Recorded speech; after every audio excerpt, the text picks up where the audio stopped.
Okay, so next we are going to discuss our lecture number 2 और इसमें हम discuss करेंगे जी इंजाइम्स के बारे में, राइट।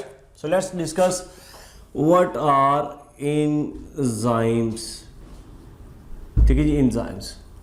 और इंजाइम्स की जब हम पर बात करते हैं तो आपको आइडिया है कि इंजाइम्स का जो लिटरल मीनिंग है इसमें देखिए इन जो है दैट इज फॉर इन, और जाइम हम किसको बोलते हैं वाला, जाइम इज फॉर यीस्ट के लिए वर्ड होता है, right. So yeast, why it is so called, इसका मतलब ये पहला जो एंजाइम है वो कहां से डिस्कवर हुआ बोला, इन यीस्ट से डिस्कवर हुआ था, राइट, इन यीस्ट। जो कि पहला एंजाइम यीस्ट से डिस्कवर हुआ था, दैट्स व्हाई इसको हम कहते हैं एंजाइम, ठीक है, यानी इन यीस्ट। तो ये हमारे पास एंजाइम्स है ना, इसकी क्या नाम है, वर्ड मीनिंग्स है। अगर आप इसकी डेफिनेशन की बात करते हैं तो what are enzymes, you know that enzymes are basically these are biological catalyst, ठीक है जी, बायोलॉजिकल, ठीक है जी, कैटालिस्ट होते हैं। And these biological catalyst will what, obviously they will speed up, ठीक है जी, the biochemical, speed up the biochemical, ठीक है जी, प्रोसेस। ये किसी भी बायोकेमिकल प्रोसेस को क्या करते हैं बोला, स्पीड अप करते हैं, उसकी स्पीड को तेज करते हैं, ठीक है। So they increase the efficiency of reaction, या यू कैन से, ठीक है, दे इंक्रीज, ठीक है जी, एफिशिएंसी ऑफ, दे इंक्रीज, ठीक है जी, एफिशिएंसी ऑफ अ रिएक्शन, ठीक है जी। बात किसी भी रिएक्शन की जो एफिशिएंसी होती है उसको ये स्पीड अप करते हैं। So that's why they are known as what, enzymes, they are biological catalyst होते हैं, ठीक है। So they are biological catalyst. So अगर आपसे क्वेश्चन किया जाता है जी कि एंजाइम्स वर्क बेस्ट, ठीक है जी, एंजाइम्स, ठीक है जी, कैन इंक्रीज, ठीक है जी, एफिशिएंसी ऑफ आ रिएक्शन, ठीक है, एफिशिएंसी ऑफ आ, ठीक है, reaction, of a reaction in dash, किस में आपके हाल में होगा जी, ऑप्शन ए आपके पास है जी इन विवो, या फिर ऑप्शन बी आपके पास can do that in vitro, in vitro, या फिर ऑप्शन सी है आपके पास एक्स विवो, या फिर ऑप्शन डी है आपके पास है जी it can increase in vivo as well as in vitro, ये भी एक्टिविटी कर रहे होते हैं जी। What should be the right answer, आप क्या एंजाइम कहां पर इंक्रीज द एफिशिएंसी करते हैं किसी भी रिएक्शंस के अंदर, इन विवो यानी इनसाइड द लिविंग सेल्स, इसको कहते हैं इन विवो। इन विट्रो हम कहते हैं इन अ सॉल्यूशन, ठीक है, x Vivo outside the body, या फिर इन विवो बॉडी के अंदर भी और इन अ सॉल्यूशन, एक कोई ग्लासवेयर ले लें, कोई भी चीज जिसके अंदर आप सॉल्यूशन डालें, तो क्या इसका राइट आंसर बनेगा जी, तो ऑब्वियसली इसका राइट आंसर है आपके पास डेल्टा, यानी इन विवो भी ये रिएक्शन को तेज करते हैं और ऑब्वियसली इन विट्रो भी ये रिएक्शन को क्या करते हैं बोला, स्पीड अप करते हैं। क्लियर, तो याद रखिए हमारे पास एंजाइम्स की एफिशिएंसी को अकॉर्डिंगली हम बात कर रहे हैं। ओके ओके, आपने पढ़ा एंजाइम्स की कुछ जनरल प्रॉपर्टीज के बारे में हम थोड़ा सा डिस्कस कर लेते हैं, ठीक है जी, एंजाइम्स। और आपने पढ़ा एंजाइम्स आर व्हाट, ठीक है जी, एंजाइम्स जो होते हैं they are most of the enzymes, ठीक है, मोस्ट ऑफ एंजाइम्स आर, ठीक है जी, प्रोटीन्स होती हैं। अब देखिए वर्ड यहां पे क्या यूज किया जा रहा है, मोस्ट ऑफ द एंजाइम्स, यानी सभी एंजाइम्स आप देखें तो प्रोटीन नेचर के नहीं है, ठीक है। फॉर एग्जांपल इसमें एक्सेप्शनल केस है, तो यहां पर ये हमारे पास, ठीक है जी, एक्सेप्शनल एक केस आ गया जी, एक्सेप्शन। और एक्सेप्शन केस क्या बोला, फॉर एग्जांपल राइबोजाइम, ठीक है जी, इट्स अ वर्ड, ठीक है जी, ठीक है, राइबोजाइम बोलते हैं। What is ribozyme, they are made up of RNA, ठीक है, they are made up of RNA, याद रखिए ये आरएनए के बने होते हैं, ठीक है। तो यहाँ पे अगर आपसे यही एमसीक्यूज पूछ लिया जाता कि कौन सा जो है एंजाइम वो प्रोटीन से नहीं बना हुआ, ठीक है, ऑप्शन ये होता है जी आपके पास यूरेज, हेक्सोकाइनेज, सुक्रेज या फिर राइबोजाइम्स, तो ऑब्वियसली क्या आंसर आता बोला, राइबोजाइम्स आता, because it is not made up of proteins, ठीक है। So most of the enzymes are made up of proteins, okay, and they are made up of what, obviously they are made up of hundreds of amino acids, ठीक है जी, hundreds of amino acid से मिलके ये बने होते हैं, ठीक है जी, hundreds of amino acids they are made up of, clear। बहुत सारे। इसमें अगर आप देखें तो आपको आइडिया है कि एंजाइम की जो एक्टिविटी होती है वो एक छोटी सी साइट के ऊपर बेस कर रही होती है, उसको हम नाम क्या देते हैं बोला, दैट इज नोन एज, ठीक है जी, एक्टिव साइट उसको हम कहते हैं। सो what is an active site?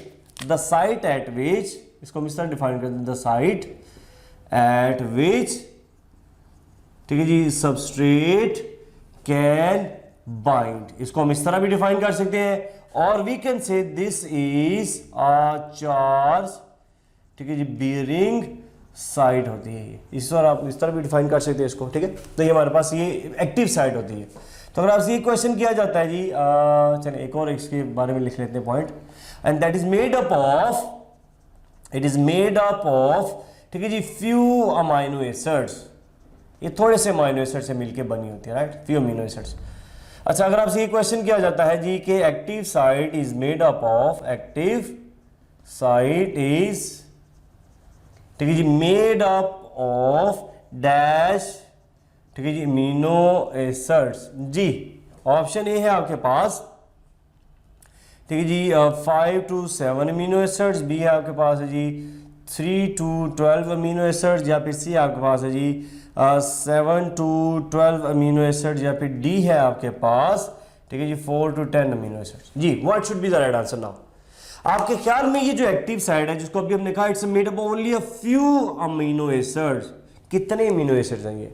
तो याद रखिएगा that is approximately 3 to 12 amino acids, ठीक है। और obviously हर एंजाइम्स के अंदर ये थोड़ा सा वेरी कर सकते हैं, किसी के अंदर 3 to 10 हो सकते हैं, किसी के अंदर 3 to 11 है, किसी के अंदर, लेकिन एवरेज रेंज क्या है हमारा 3 to 12 अमीनो एसिड होते हैं ना स्मॉल एक्टिव साइट्स के अंदर। पॉइंट क्लियर हो गया? ओके जी।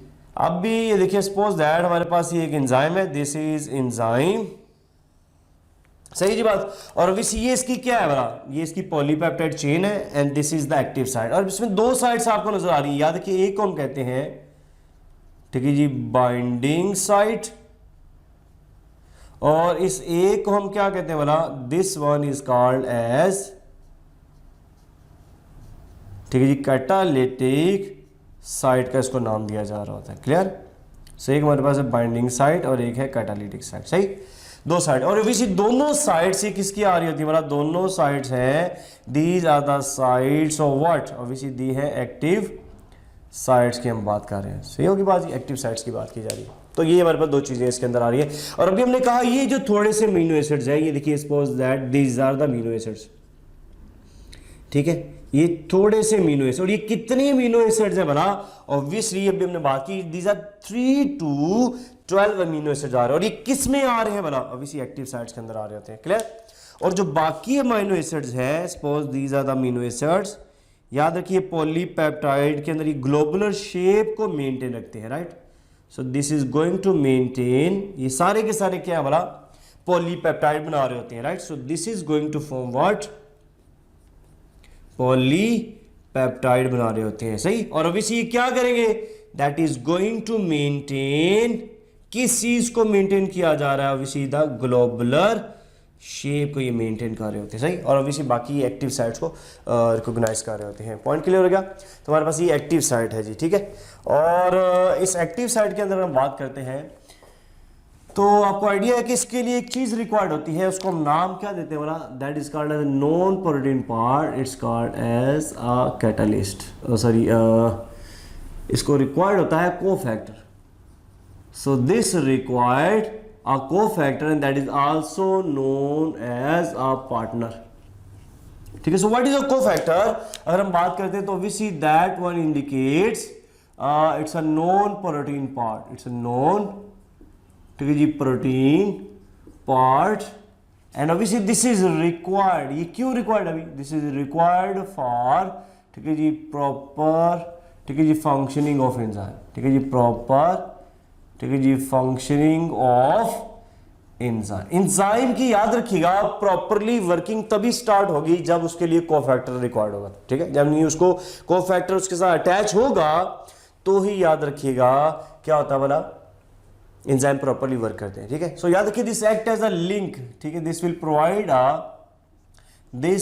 प्रोवाइड, ठीक है जी, लिंक बिटवीन, ऑब्वियसली किसके बीच में लिंक प्रोवाइड कर रहा है अभी, डेफिनेटली जी एक सबस्ट्रेट एंड एंजाइम के बीच में ये एक लिंक प्रोवाइड कर रहा होता है, ठीक है। It is also provide it's also a source of energy, ठीक है, सोर्स ऑफ व्हाट, एनर्जी के तौर पे भी ये प्रोवाइड कर रहा होता है, ठीक है।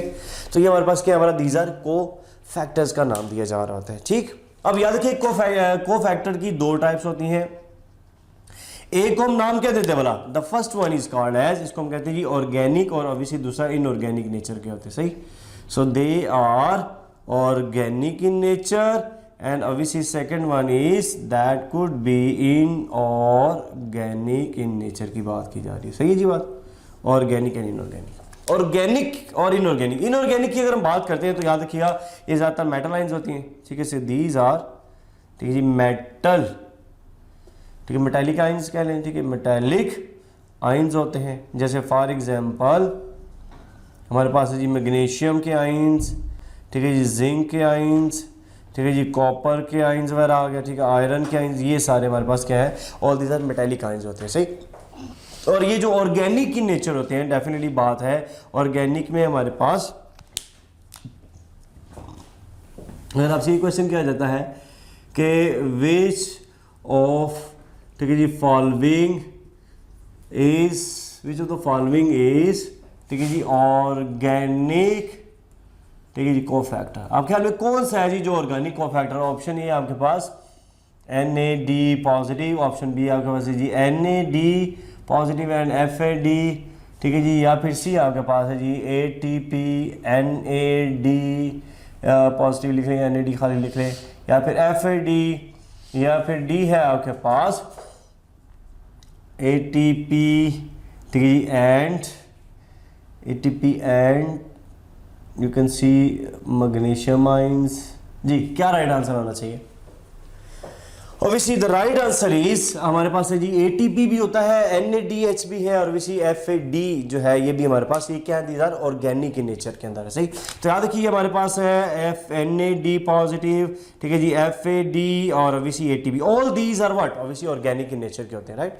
और ये है किस चीज के, अगर आपसे ये क्वेश्चन किया जाए कि organic cofactors they are the derivatives of what, तो आपको आइडिया है कि they are the derivatives of vitamins. और इसमें भी अगर आप देखें तो हम दो चीजों को कैटेगराइज कर सकते हैं, ठीक है। और वो कौन सी चीजें हैं? ऑब्वियसली एक हमारे पास है, एक हम कहेंगे जी कोएंजाइम्स,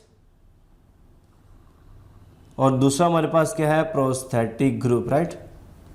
प्रोस्थेटिक ये ग्रुप आ जाता है, सही होगी बात, प्रोस्थेटिक ग्रुप। और आपको पता है ये जो कोएंजाइम्स हैं, कोएंजाइम्स, इसमें हमारे पास ये एग्जांपल हमने डिस्कस किए हैं, ये सारी कोएंजाइम्स के भी आप ऐड कर सकते हैं सारी, राइट। NAD FAD ATP ये कोएंजाइम्स के होते हैं, and obviously they are the derivatives of what, ठीक है जी, डेरिवेटिव्स ऑफ, ठीक है जी, विटामिन्स के डेरिवेटिव्स होते हैं, ठीक है। और विटामिन्स में भी कौन से बना, याद रखिए B कॉम्प्लेक्स विटामिन के डेरिवेटिव्स होते हैं, सही होगी बात भी। So they are vitamin B complex derivative. और याद रखिएगा this can be reused, this can be used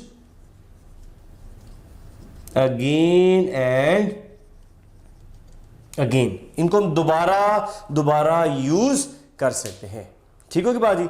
so this can be used again and again, okay okay जी। सो प्रोस्थेटिक ग्रुप की अगर हम बात करते हैं तो आपको आइडिया है प्रोस्थेटिक जो ग्रुप है ये कोवलेंटली अटैच्ड होता है, right. So they are attached covalently, attached, ठीक है जी, कोवलेंटली, ये कोवलेंटली अटैच्ड होता है जिसके अंदर, सही। फॉर एग्जांपल अगर आप देखें हीम ग्रुप, आपने पढ़ा होगा पोरफायरिन रिंग, इस तरह आपने एक रिंग पढ़ी होगी पोरफायरिन, ठीक है जी, ring in cytochromes and haemoglobin and obviously chlorophyll, ठीक है। इसके सेंटर में आपने पढ़ा आयरन होता है, remember that iron.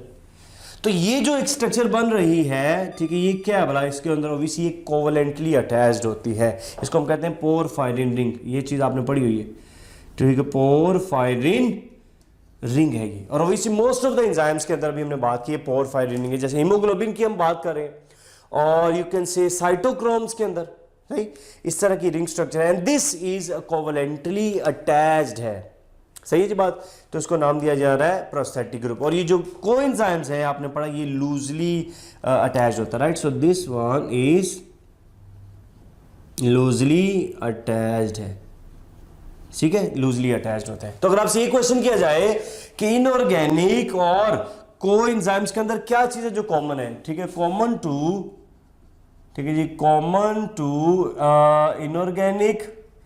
Inorganic cofactors